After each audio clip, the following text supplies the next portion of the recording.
If adventure has a name, it must be Indiana Jones. In a trilogy of remarkable films, Indy has pursued the world's ultimate goals and confronted the most deadly obstacles.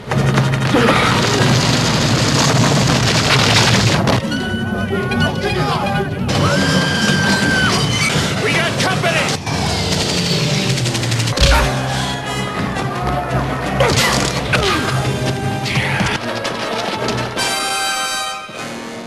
And in the end, Indy has always triumphed.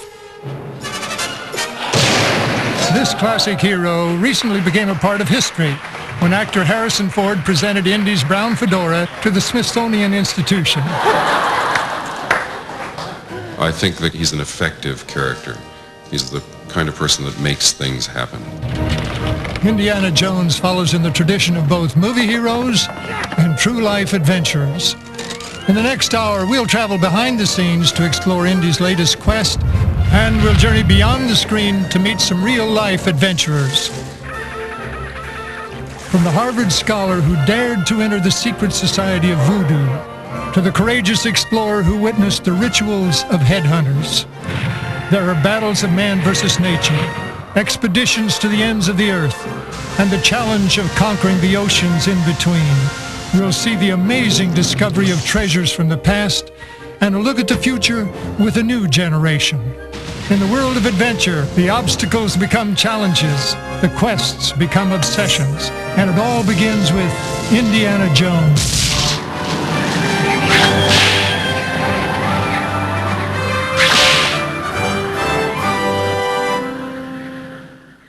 Everybody dreams of living a life of adventure, of traveling to exotic locations, confronting the challenge, and experiencing the moment of discovery.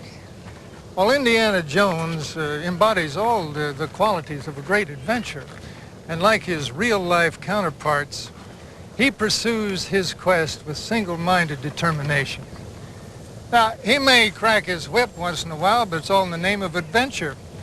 And for Indy, fighting the battle is half the fun. Why are you trying to kill us? Tell me! If you don't let go of the Jones, we'll both die! And we'll die! Cut all camera signals! Indiana Jones is a character created for the movies by filmmakers Steven Spielberg and George Lucas. Their quest started almost a decade ago when they set out to create a unique hero with a sense of humor.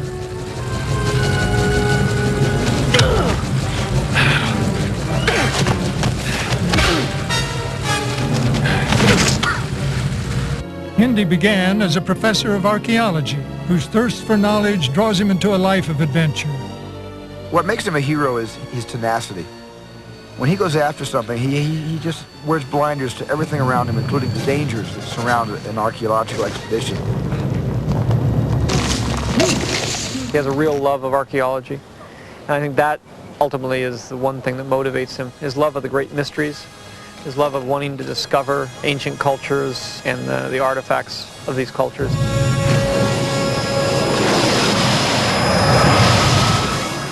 Indy's fictional discoveries occurred during a period that is considered the heyday for real-life adventure.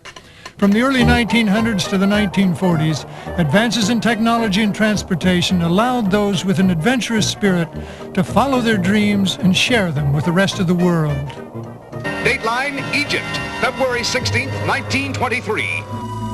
The most astounding discovery of this period came when archaeologist Howard Carter uncovered the 3,000-year-old tomb of Egyptian pharaoh Tutankhamun. The priceless treasures found within captured the attention of scholars around the world. Archaeology is the search for fact, not truth. If it's truth you're interested in, Dr. Tyree's philosophy class is right down the hall. Indiana Jones himself is driven by a scholarly interest in archaeology. And in pursuing his interests, Indy often travels outside the classroom, finding himself in a number of adventurous situations.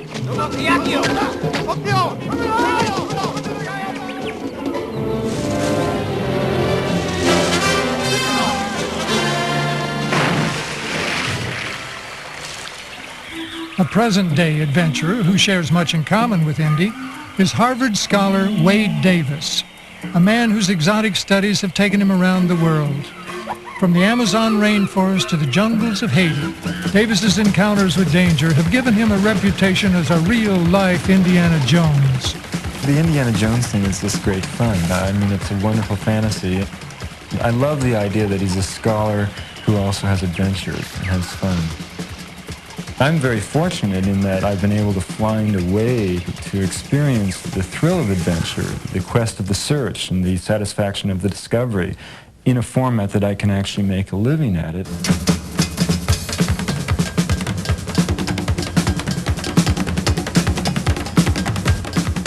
While working on his PhD at Harvard, Wade's studies led to 4 years of research on the voodoo culture in Haiti. He proved the existence of zombies by discovering the powerful drug used by voodoo priests. I came back with a drug which could lower the metabolic rate so profoundly that you could actually misdiagnose someone as dead when they were in fact just drugged. That's my specific assignment. That's what I came back with. What intrigued me about Haiti, though, was the fact that suddenly I was in a place where people walked in and out of their spirit realm with ease and impunity.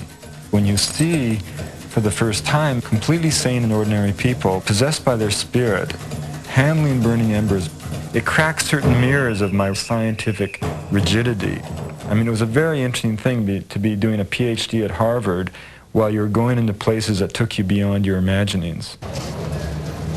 One of Wade's most fascinating experiences came during his visit to a run-down movie theater in a small northern town.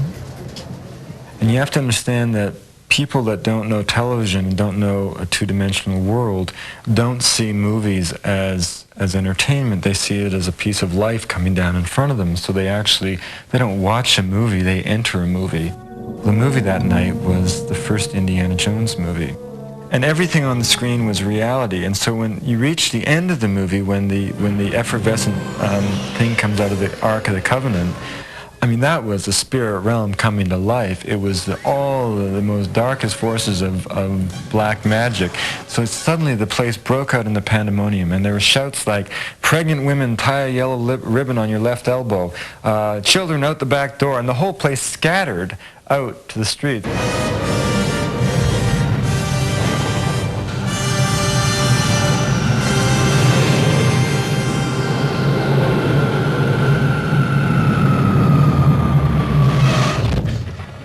The Ark of the Covenant served as an honorable quest in Indy's first adventure. In this latest film, the stakes are raised as Indy pursues the ultimate treasure, the Holy Grail. He's joined in the search by his father, Dr. Henry Jones, played by Sean Connery. Junior? Don't call me that, please. Cut, next shot. Having played James Bond, Sean Connery is no stranger to adventure. However, his character in this film is a professor, unaccustomed to the world of danger. You call this archaeology?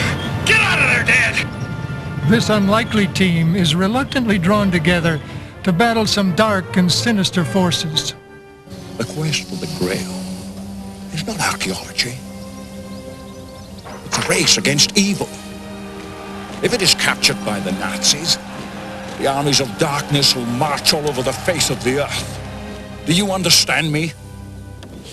This is an obsession, Dad. I never understood it. Never. A quality shared by every great adventurer is their obsessive behavior. Nothing can stand in the way of their goals.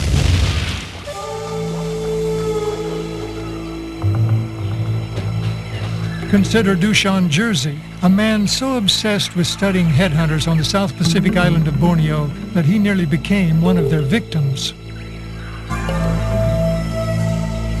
Dushan persevered and became the first man to return alive from an encounter with the feared Iban tribe.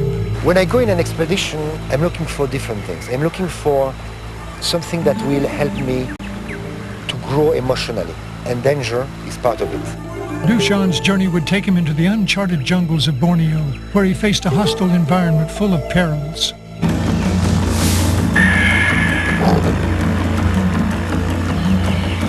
We were literally attacked by clouds. dark clouds of malaria-carrying mosquitoes. Also leeches from the morning to the night. They've been finding leeches everywhere. They go everywhere.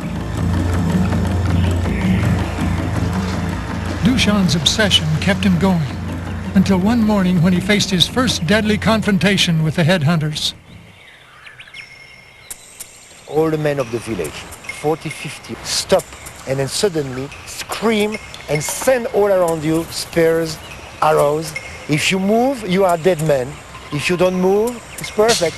For them, it's a test. If you are a good guy, you will not run away. You came with your good consciousness. You stay there proud.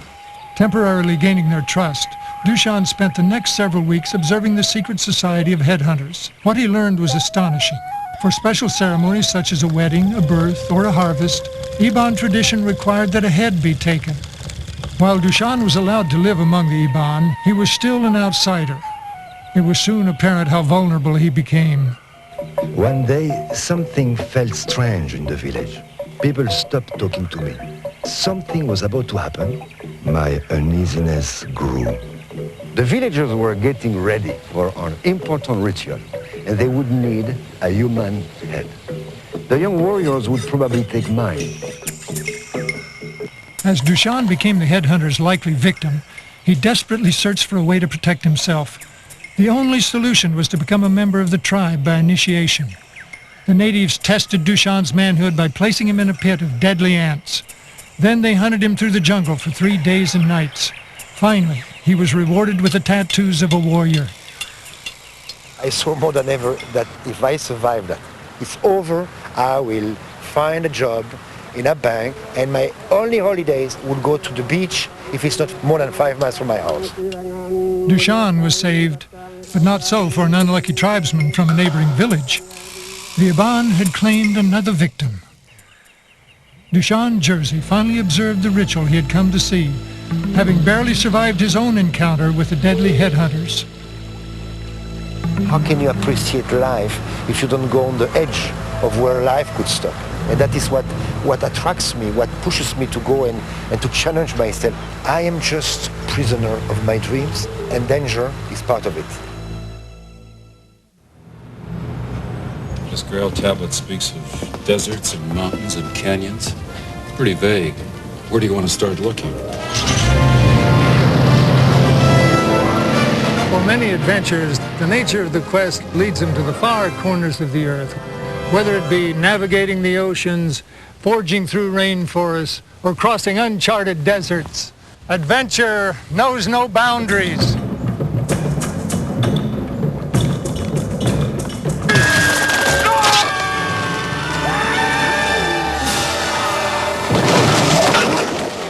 It's the lure of adventure and the promise of discovery that leads Indiana Jones to the most exotic locations. Over the course of 3 movies, the filmmakers have traveled to 4 continents, shooting in 9 countries, including Nepal, Tunisia, Macau, Sri Lanka, and Spain. We're dealing with an archaeologist here, and therefore he's got to constantly be going to places where archaeological artifacts exist. And they exist all over the world in different points. And I think the exotic locales and backdrops enhance the movie enormously.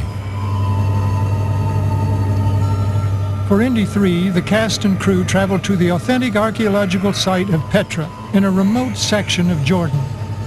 Much of this ancient city was carved directly out of solid mountain rock, and it served as the perfect final resting place for the Holy Grail. Action!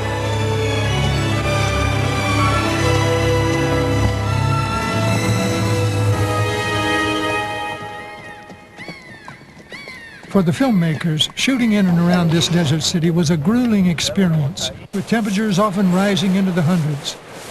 The heat affected everyone, but some more than others.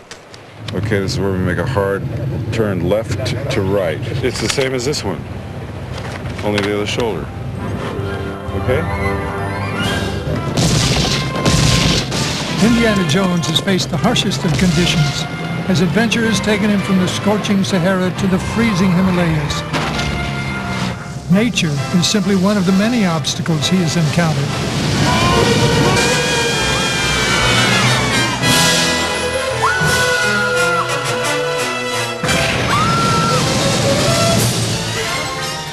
In the battle of man versus nature, survival is the main goal, whether in the movies or in real life.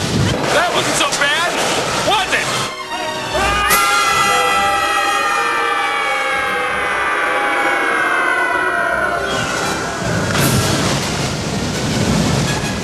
For many real-life adventurers, nature provides the ultimate challenge.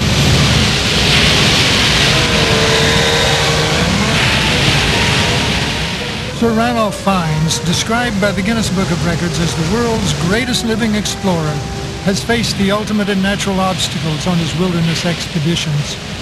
For Ran, each adventure must meet certain requirements. They have to have a certain clarity of objective, a definite physical challenge. They've got to be a very worthy obstacle, otherwise we don't take them on. His greatest accomplishment came when he circumnavigated the globe without the use of air travel. Crossing every terrain imaginable, the course took him around the world vertically, from the South Pole to the North Pole in a single 3-year journey. Ran and his team faced a range of seemingly insurmountable obstacles as they set out on their voyage.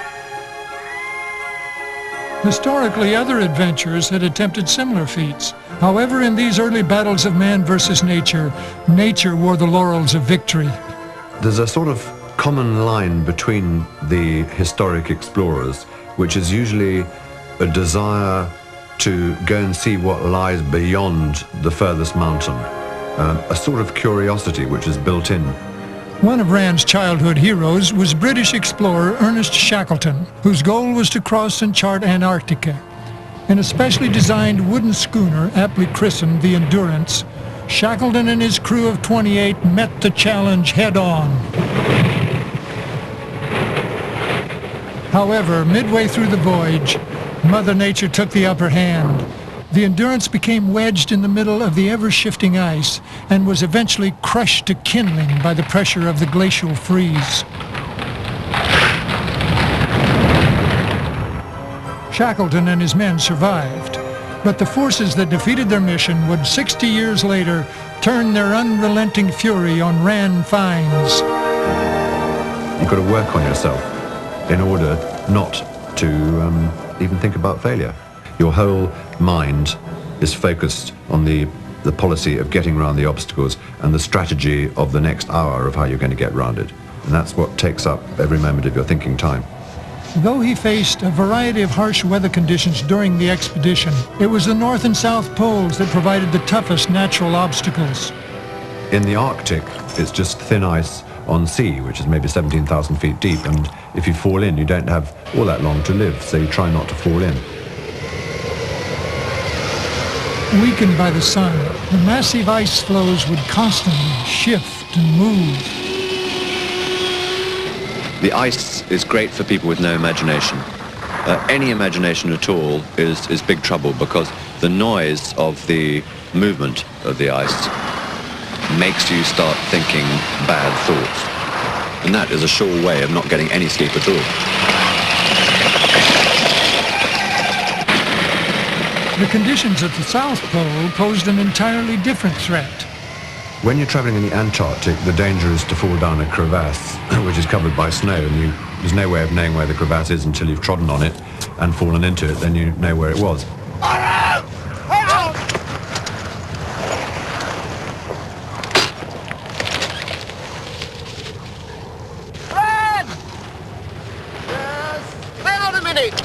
With several close calls behind him, Ran underscores the need for single-minded determination. It's the challenge of the moment which has got to be defeated. You just keep at that and you try again and again until either it defeats you or you defeat it. And in the end, it was this determination that helped his crew to triumph. Let's hope it's the last one. On an expedition, when you suddenly realize that for whatever planning you might have done, you've gone wrong, it would be nice to have some sort of stuntmen available. But of course, in real life, there aren't any stuntmen around, so you've got to face it yourself.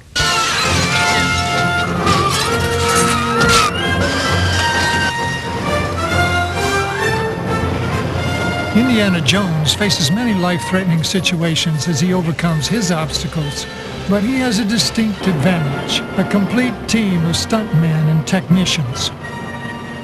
Okay, this rehearsal. Stand by. Be a rehearsal. Second unit directors Frank Marshall and Mickey Moore are part of the team that makes the illusion of danger appear so real. Stunts are an integral part of these kind of movies, mainly because they're action-adventure movies, and the action part of it is really stunts. We take a lot of time to storyboard and plan out our stunts and go through them very carefully. So the real trick is to have it look dangerous but be safe.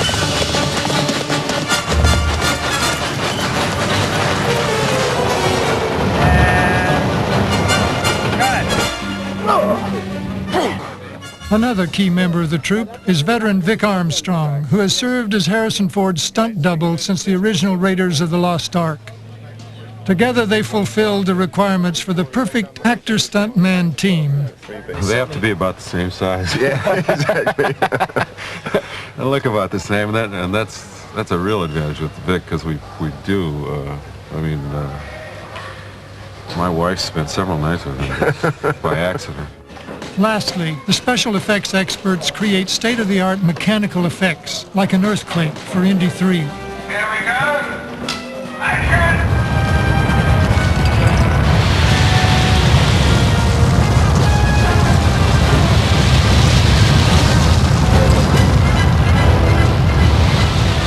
The problem you can sometimes run into on stunts is that they get so spectacular or so big and so complicated that you lose sight of the character in it. And we try and keep the character in the fight and get enough pieces on me so that you know that it's really Indiana Jones doing it. The best moments in Indiana Jones's personality, the best character moments come within an action sequence. A look, an expression after a punch, a shrug after a gag. I mean, it's all part of the same panache. So it's very, very important that Harrison does get involved in some of the fisticuffs. The dangerous stuff, certainly not. But the stuff that's reasonable, Harrison loves to do. Hardest thing is keep your head on.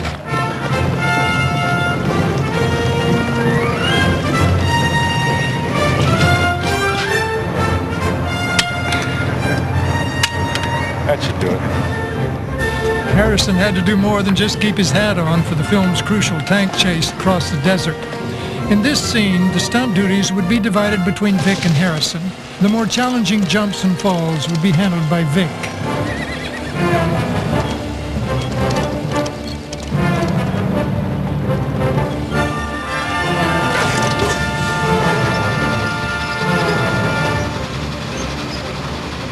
As shooting progressed, the teamwork between director, actor, and stunt coordinator became more critical. The climax of the scene demanded that Harrison himself be sandwiched between the 25-ton moving tank and a solid mountain wall. Even for a seasoned veteran, the first run-through confirmed how realistic this action would be. As always, Indiana Jones succeeded with precise coordination and the help of a few hundred technicians.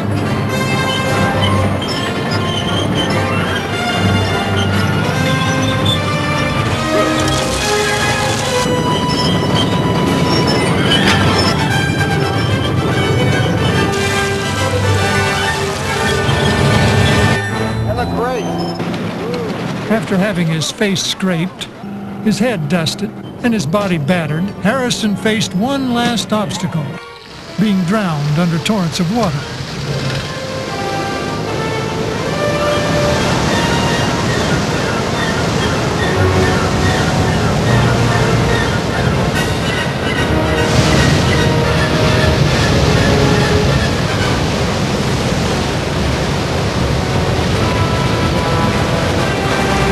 Indy finds himself stranded in the middle of the ocean in a life and death struggle with the forces of nature.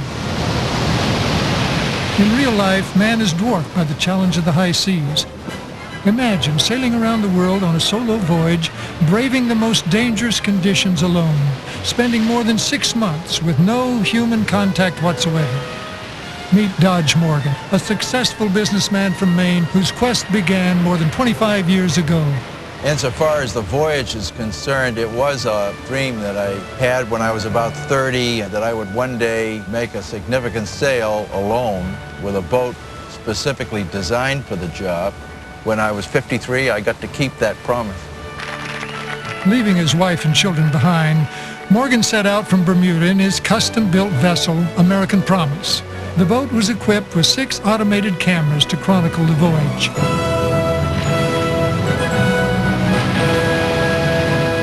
Boy, you should see us move out. 9 3/4 to 10.5 knots.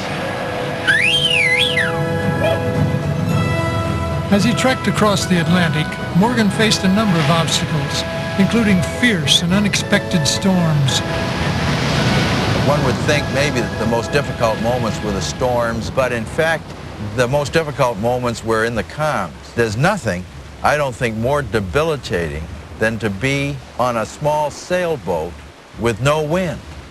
Why is it that in the roaring 40s we have to have no wind? And when we do have wind, it ain't out of the west. All right, calm down. Stay with it, 1 hour at a time. For Morgan, the most difficult aspect of the trip was spending more than 5 months away from his family, alone. It's almost like sensory deprivation. One day is like the other, is like the other, is like the other, and sailing alone is just me and time. Time. Morgan kept his sanity with the help of occasional visits from dolphins swimming alongside the boat.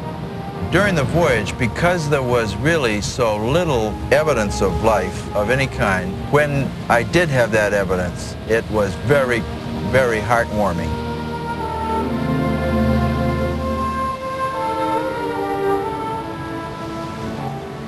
After 109 days, Morgan passed the southernmost point of his voyage, Cape Horn. Passing the Cape was the high moment. I was back in my own ocean and heading back north. We have traveled 18,500 miles for this landfall, and so it's time for us to have a little celebration. This one is for American Promise, a truly great boat.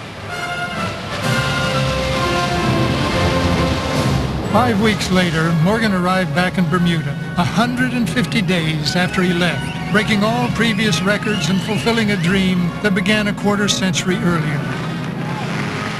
The time Dodge Morgan spent alone made the reunion with his wife and children all the more emotional. When I got back, it was just an immense thrill to be with them. And the family actually came closer together as a result of that voyage.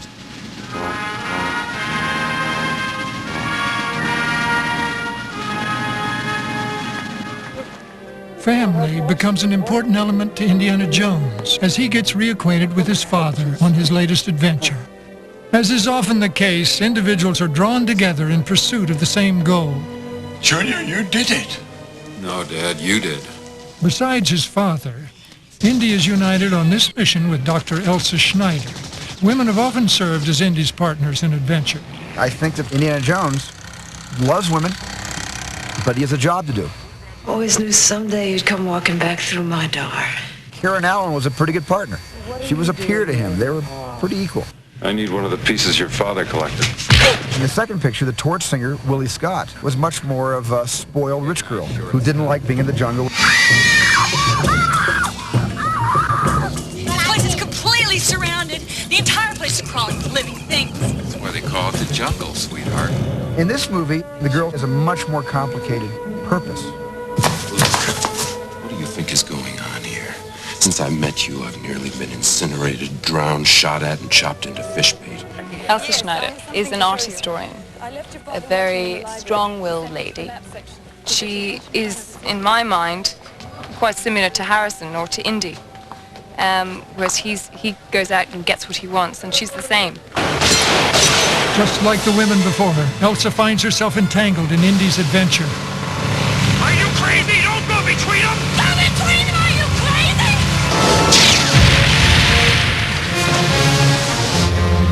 Whoever is Indy's partner in adventure can be sure of one thing.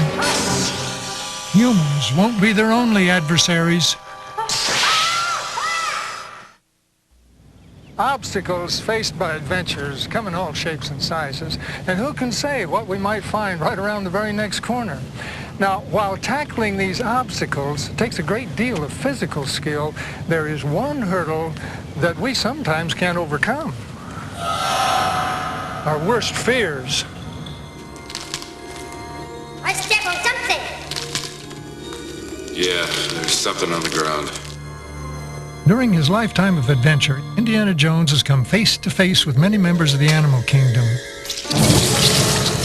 including bugs, crocodiles, lions, elephants, monkeys, rhinos, and tarantulas. But there is only one creature he truly fears. Snakes. Why did it have to be snakes? While Indy tries to avoid snakes at all costs, one man has spent his entire life making them his career. My name is Bill Haas of the Miami Serpentarium Laboratories, and we produce venom for Venom Research, and we've been doing that for many, many years. My first recollection, when I was a little kid, collecting garter snakes, which are harmless species. And I collected those up until I was about 12. And then at a Boy Scout camp, I got involved with poisonous snakes. I collected and had snakes almost all my life as a hobby, up until the 1940s. And then I got seriously involved and made a business of it. Over his 50-year career, Haas has studied snakes from the jungles of the Congo to the mountains of India. The venom he has collected is used as an antidote and has saved the lives of thousands of snakebite victims. The years of deadly confrontations have left Haas with lightning-quick reflexes.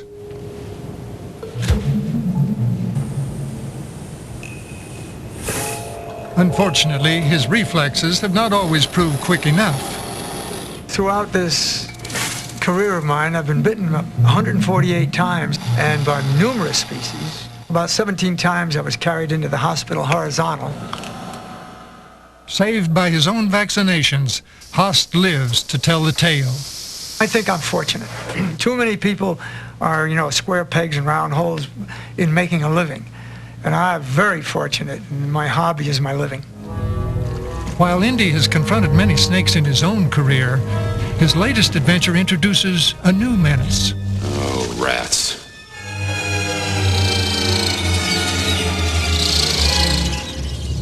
As part of Indy's quest for the Grail, the filmmakers would recreate the sewers of Venice. Print, that was the best one. Great. Spielberg's plan was of the sort that nightmares are made. We can put about 3,000 rats in this one holding tank and then, open up a door and have them all at once just pour into this room. And that way we'll get a very instant effect of, it's a rat stampede. It looked like the Oklahoma land rush with rats. The number of rats required for the scene was enormous.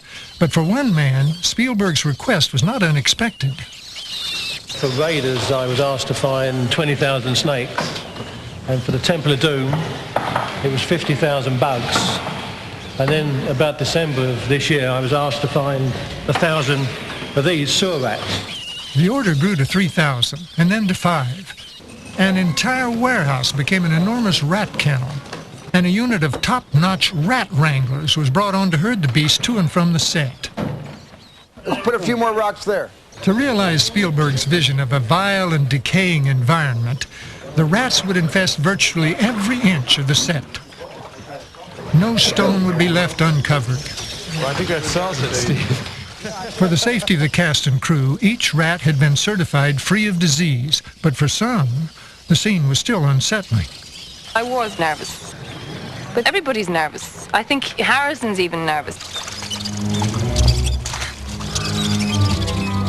I'm walking along a ledge, and all of a sudden I feel something behind me, and I go to turn around, and I go, ah! Like this, with the rat.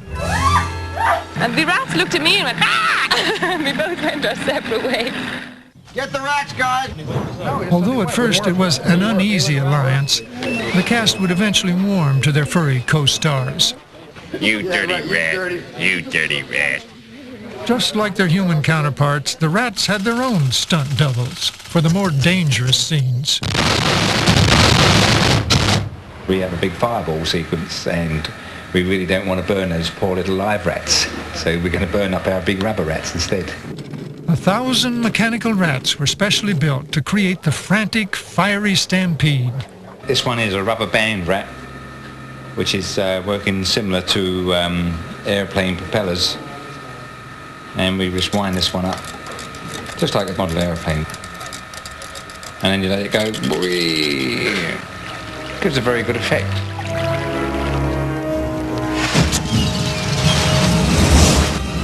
Confronted with a scorching fireball and a stampede of wild rats, Indy must do some quick thinking. Indy always comes up with clever ways of escaping the most hopeless situations. Dad! Oh, Dad! Oh, Dad! Ah! Head for the fireplace!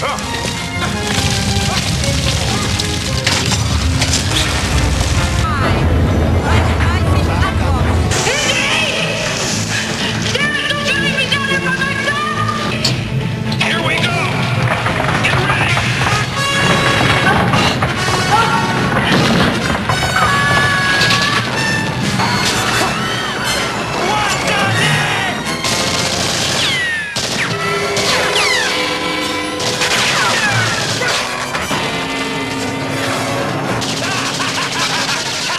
Whatever the danger, Indy's ingenuity always sees him through.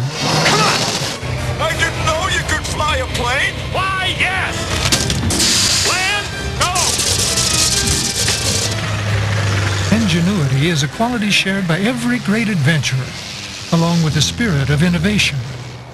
The goal of real-life aviator Gina Yeager was to fly around the world non-stop on a single tank of gas, and she had to create the technology to pull it off. This was the last major frontier in general aviation. It had never been done before. The farthest anyone had ever gone was about halfway around the world, is in a B-52. And that's about as far as our technology has taken us. So we took a clean sheet of paper and just came with a completely new idea. With a background in aerospace design, Yeager and partner Dick Rutan were attempting a feat that many thought was out of reach. People came to me and said, well, you can't do that, it's impossible. I say, that's all right, we're going to do it anyway. And you just keep at it and come up with a solution. Their answer was a revolutionary aircraft named Voyager. The streamlined plane was in essence a flying gas tank and would take 6 years to build. On the morning of December the 14th, 1986, Yeager and Rutan set out on their historic flight. But even before they were airborne, the project was in jeopardy. Fully loaded with fuel for the first time, Voyager's wingtips were unexpectedly dragging. 14,000 feet of runway later, the plane was airborne, but had suffered severe damage to its vertical stabilizers. For several minutes, it was unsure whether the flight would continue, but when the wingtips sheared off with no loss of stability, Yeager and Rutan decided to forge ahead. Over the next 10 days, they would take turns piloting Voyager. From here on, they would be at the mercy of the elements and the fragile machine they had built. It was as much a physical challenge as it was a technical challenge. I think the adrenaline helped us as much as anything, keeping us above that fatigue level. But we probably averaged maybe 2 or 3 hours a day in sleep. Along the way, they would encounter a number of mechanical problems, but none more serious than when their fuel gauge broke. We had no idea how much fuel was in the airplane. And from what our records showed, we were below. We could not make the world flight. So we were talking whether we should continue on. And I just told him, let's go as far as we can. The last 4,000 miles of the journey were made on hope and faith. 2 days before Christmas, Gina Yeager realized her dream. Voyager touched down 9 days, 3 minutes, and 44 seconds after takeoff. It was a lot of hard work, but it was well worth every challenge. And it was worth, as we felt, our lives to achieve this accomplishment. I am just testing my own capabilities. See, can I do that? And I can. Teamwork was a key to the success of Yeager's mission. It takes an effective team to pull off any quest, as Indy has found in his many adventures. Whiskey.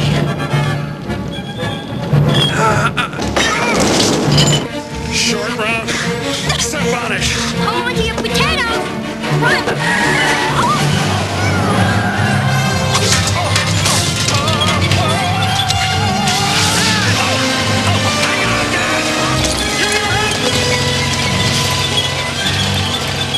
In the world of real-life adventure, it's the combination of teamwork and persistence that spells success. The quest of treasure hunter Mel Fisher and his dedicated team of divers was to find the Atocha, a Spanish galleon that sank off the coast of Florida in 1622, carrying 47 tons of gold and silver. I thought, well, this would be a real easy one. It's in 50 feet of water. It's all sitting there in one pile, and I could probably grid out that area and find it in about 2 or 3 months. But it didn't quite work out that way. Little did I know it would take me 17 years to find the thing. It all started as a simple idea. Mel and his crew of 10 would spend 1 year searching for sunken treasure where the Atocha was thought to have gone down. We went for 360 days without finding anything. It was very perplexing, and then I invented a machine that dusts away the seashells and the sand, and turned that thing on for 15 minutes. And talk about a successful invention, that was it. It blew away all the sand, and there was thousands of these gold doubloons. Just dazzling, blinding, beautiful, just all over the place, carpeted with gold doubloons. But the first gold coins were a mere fraction of the mother lode still hidden on the ocean floor. Fisher would spend the next several years following small trails of wreckage that often led nowhere. Several times during the search, he felt incredibly near, at one point uncovering 3 cannons positively identified as coming from the Atocha. But the location of the main treasure remained a mystery, and then halfway into the mission, tragedy struck. One of our salvage boats capsized and sank, and it took my son and some others with it. I thought about, it really isn't worth it. And I figured, well, I know my son would have wanted me to keep on going and finishing the job, and we kept it going. Vowing to find the treasure no matter how long it took, Fisher resumed the search. The years stretched on and on. Every day during that time, I told all my divers and the people working with me, today's the day. And sure enough, one day it was. Almost 2 decades after he set out on the search, Mel Fisher discovered the mother lode.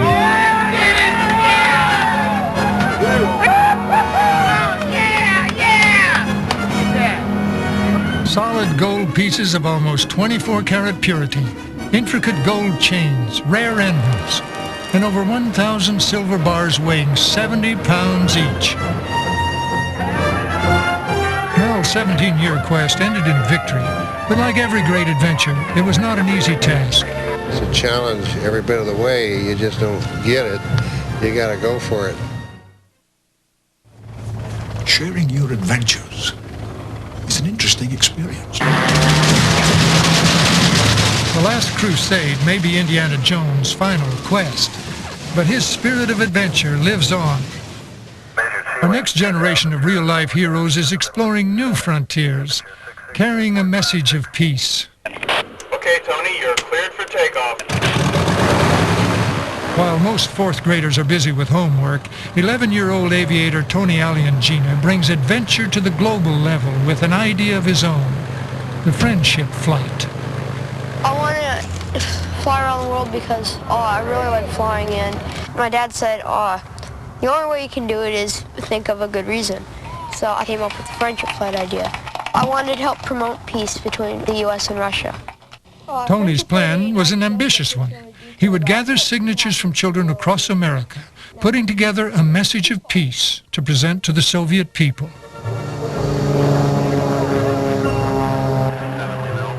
After 21 days and 17 stops, Tony landed in Moscow to a hero's welcome, presenting his friendship scroll to the Soviet people. Здравствуйте, товарищ Горбачев. Я рад, что прилетел в Россию. What is the true meaning of adventure for this young pioneer? My definition of an adventure is someone who does something that no one's done before. Adventure. Well, it means different things to different people, but as we have seen, there are certain qualities shared by all great adventurers. Taking risks, overcoming obstacles, achieving the impossible, all are at the center of a life of adventure. Indiana Jones and his real-life counterparts are an inspiration to all of us who dare to make our dreams come true.